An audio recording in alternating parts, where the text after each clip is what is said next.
Курык портунда курулуп бүткөн жаңыдан терминалы ушул айда боодайдын биринчи партиясын жеткирет. Азыр анын иши толук сыноодон өтүп жатат. Анын кубаттуулугу жылына 1 миллион тонна өнүм сатууга мүмкүнчүлүк берет. Деңиз портунун жетекчилиги долбоордун аркасында дан эгиндерин башка өлкөлөргө экспорттоо көлөмү көбөйөрүн белгилейт. Ага ылайык бул Казакстандын региондогу негизги транспорттук түйүнү катары позициясын бекемдейт. Белгилей кетсек, бүгүнкү күндө Кытайдан жана Борбордук Азиядан Европага ташылган жүктөрдүн 80% ашыгы Казакстан аркылуу жөнөтүлөт. Транскаспий эл аралык транспорттук каттамынын бул бөлүгү региондор аралык логистиканы тездетет. Быйыл бул коридор аркылуу 1,5 миллион тоннадан ашык товар ташылды. Жылдын аягына чейин аталган көлөмү 2 миллион 300 миңге жеткирүү пландалууда. Жалпысынан 2017 жылдан бери портто 10 миллион тоннадан ашык жүк кайра иштетилди.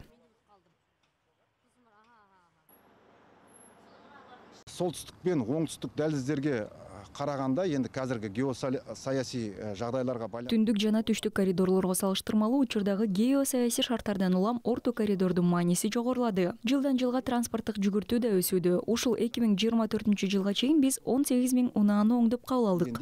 Қазіргі таңда 18 миң көлік оңдеп кабылдап жиберип тастадык.